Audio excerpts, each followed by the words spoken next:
Now let's talk about LA Knight really quickly. It feels to me, and it culminated at the Royal Rumble, where he was the 29th entrant. He was able to eliminate one person, which was Damian Priest, and then he was eliminated by AJ Styles.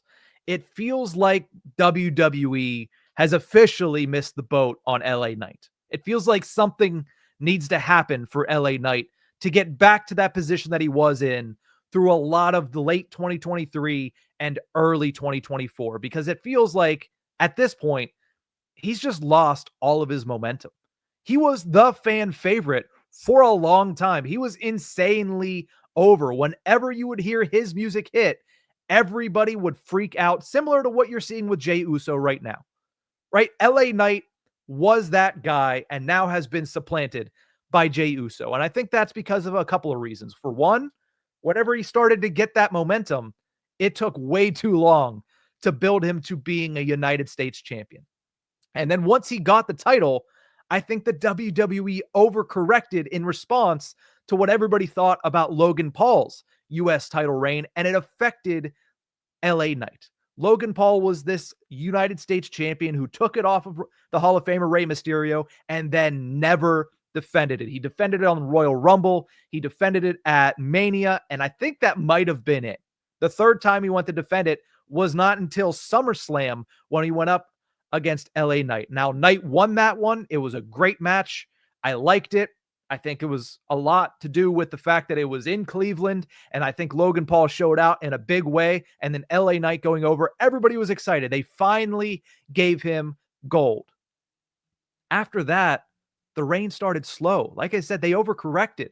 Logan never defended the belt. LA Knight always defended the belt. They were trying to make it a workman's title once again, and it just didn't hit. They needed to have actual feuds, actual stories, not just Santos Escobar's coming out for a title match. The next week, oh, well, I already beat Santos. How about I just beat up Berto for the United States title match? How about we just give out title matches without anybody earning it or anybody even really getting into a feud or getting on LA Knight's nerves to earn that title match? So I thought that was kind of part of it as well.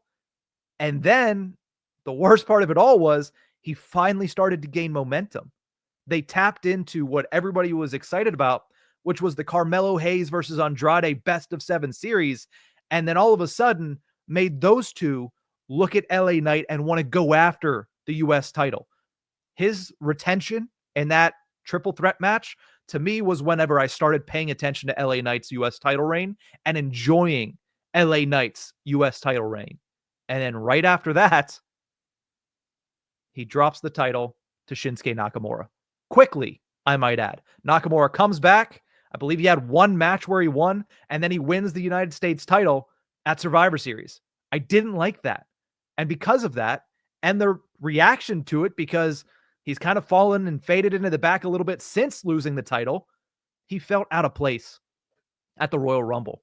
He was in that final 10 with so much star power. He comes out at 29, and whether the crowd just didn't have anything left after what they witnessed the previous 13 entrants, or whether it's actually the fact that he's lost momentum, he just felt out of place.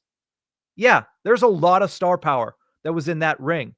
AJ, Cena, Punk, Rollins, McIntyre, Reigns, even Logan Paul felt like he belonged in that ring more so than LA Knight at the time. So I feel like they've missed the boat. I feel like he's lost a lot of momentum, and I feel like they need to do something to kind of turn the ship around, because this is a guy who has been working his butt off to get over. He worked for years to get over. When he did, they didn't give him anything, or at the very least, they didn't give him much, right? He had a WrestleMania match against AJ Styles last year, one-on-one, and he went over. He had a one-on-one match for the US title at SummerSlam, and he went over. And then look at the last two Big Four. He lost the title to Nakamura, who just returned and hasn't done very much with the title since then. And then he entered at 29 and kind of had a ho-hum performance in the Royal Rumble.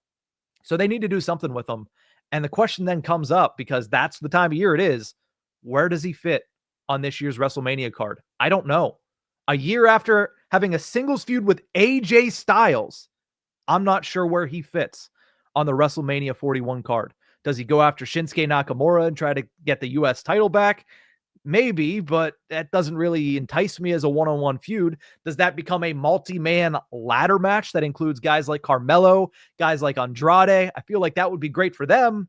But again, that feels like a step back for LA Knight. And that's just my overarching sense right now with this guy. It just feels like he's taken steps back. Now, like I mentioned, his only elimination was Damian Priest. And then he was eliminated by AJ Styles, who then moved to Raw. So there's not really much that was set up in the Rumble. So questions need to be answered. I ended the last segment saying, well, I'll sit back and I'll witness and I'll watch and wait to see what WWE comes up with. But whenever you're putting the pieces together, which we'll do here in a minute, there's just no room for a guy like LA Knight. Shoot, there's no room for a guy like Drew McIntyre. So there's certainly not going to be any for LA Knight. So I'm not sure what the answer is or how to regain this momentum, but I do know that he has certainly lost the momentum that he gained through all of 2023 and through the early portion of 2024.